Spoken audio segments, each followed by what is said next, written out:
राम राम मंडळी, मी अक्षरा आणि तुम्ही पाहत आहात the cherries kitchen. The cherries किचनमध्ये तुमचं खूप मनापासून स्वागत आहे. कवटाचे फळ हे हिवाळ्यामध्ये जास्त करून पाहायला मिळते आणि प्रत्येक फळ हे सीझनप्रमाणे खाल्लंच पाहिजे. यासाठी मी आज आंबट, गोड आणि तिखट अशी कवटाची चटणी बनवणार आहे. तर चला मग रेसिपीला सुरुवात करूया.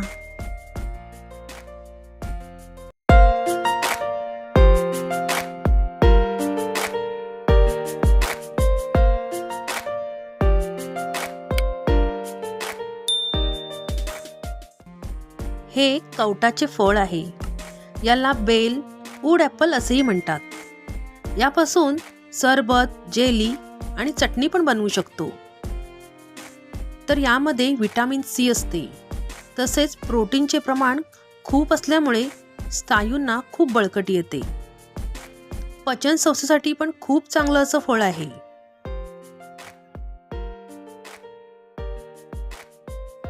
कवट घेताना जड असं पाहून घ्यायचं आहे, म्हणजे त्यामध्ये गर चांगला भेटतो.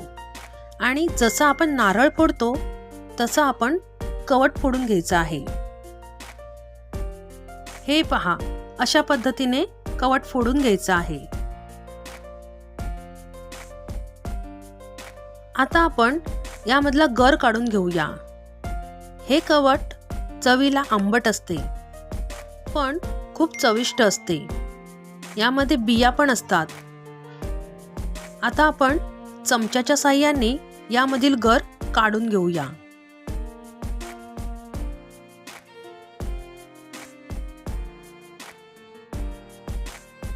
यामध्ये दोरे पण आहेत, पण हे नाही काढले तरी चालतात, कारण हे आपण सर्व मिक्सरला लावून घेणार आहोत. 1 वाटी कवटाचा गर आहे, म्हणून मी 1 वाटी गूळ घेतलेला आहे.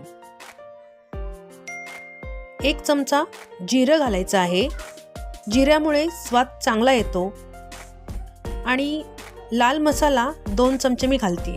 तुम्हाला जेवढं तिखट पाहिजे तेवढा तुम्ही लाल मसाला घालू शकता. आणि चवीनुसार मीठ घालायचं आहे. आणि हे सर्व मिश्रण मिक्सरला लावून घ्यायचं आहे. ही चटणी जास्त बारीक वाटायची नाही.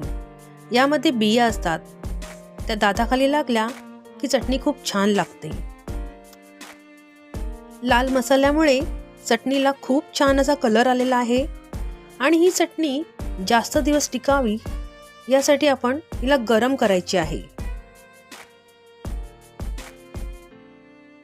पॅन गरम झालाय तेव्हा आपण ह्याच्यामध्ये चटणी घालून घेऊया आणि चटणी गरम करूया. चटणी गरम करायची म्हणजे जो आता आपण ह्याच्यामध्ये गूळ टाकलेला आहे तो गूळ वितळेल एवढीच चटणी आपण गरम करायची आहे.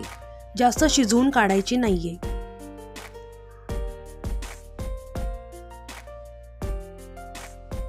तुम्ही पाहू शकता चटणी आपली गरम झालेली आहे, म्हणजे गूळ चांगला वितळलेला आहे. हे बघा, खतखत कसा आवाज येतो आहे. अशा पद्धतीने चटणी चांगली गरम करून घ्यायची आहे. आणि आता गॅस आपण बंद करूया. चटणी गरम केल्यामुळे खूप दिवस टिकते. जवळजवळ तुम्ही ही चटणी फ्रीजमध्ये 2 ते 3 महिने सुद्धा ठेवू शकता. ही पहा, आंबट, गोड आणि तिखट अशी कवटाची चटणी बनलेली आहे. कलर पण खूप छान आलेला आहे. तुम्ही ही नक्की बनवा. अशाच नवनवीन रेसिपी पाहण्यासाठी या चॅनलला सबस्क्राईब करा, लाईक करा आणि बेल आयकॉनवर बटन दाबायला विसरू नका. खुश रहा, आनंदी रहा आणि माझा नवीन व्हिडिओ पाहण्यासाठी तयार रहा. धन्यवाद.